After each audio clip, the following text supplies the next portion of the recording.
नमस्कार, मी सुगंधा. अचानक एका ब्लॉगमध्ये तुम्हाला सर्वांचं खूप खूप स्वागत.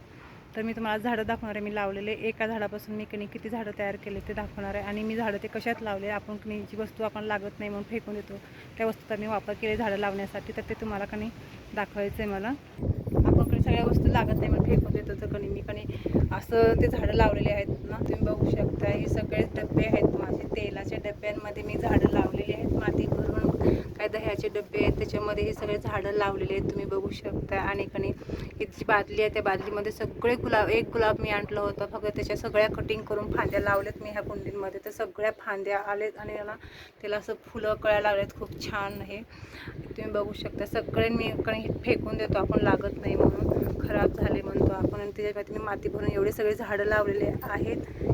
बांबूचं पण झाड हिरवगार छान आले, फक्त थोडं गाईनं खाल्ली होती म्हणून थोडंसं पानं खराब झाले त्याचे, पण तो पण झाड खूप सुंदर दिसत होता. आणि ते पण मी डब्यांमध्येच लावले, बघू शकता. हे सगळे तेलाचे डबे आहेत ना, त्याच्यामध्ये ही झाडं लावलेली आहेत मी. तर ह्याला थोडंसं आपण पेंटिंग कलर केलं ना, थोडंसं शोभा येते ह्या कुंड्यांना. तर फेकून देण्याच्या ऐवजी आपण जर त्याचा वापर केला असं ह्या पद्धतीनं, तर आपले 4 पैसे वाचतात. कुंड्या घेण्याच्या, ते कुंड्या पण उन्हामध्ये ठेवून खराब होतात, तर हे डबे टिकतात. हे बघा, मनी प्लॅन्ट पण मी कशात लावले, भाकरवडीचा डबा असतो ना, त्याच्यामध्ये माती भरून हे मनी प्लॅन्ट लावले. आणि त्याच्यामध्ये असं हिरवीगार छान कवळी पालवी फुटले मनी प्लॅन्टला, बघू शकता. हे सावलीमध्ये मी घरात ठेवले टेबलावर. आणि जडचं झाड बघा तुम्ही, एकच आणलं ते मी, त्याच्यापासून 4 झाडं तयार केलेत छोट्या फांद्या लावून.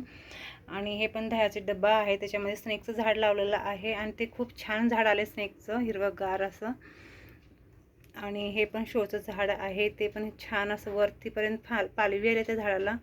आणि हे बघा जडचं झाड, एका झाडापासून मी 1-2 बरेचसे झाडं असं तयार केलेले आहेत.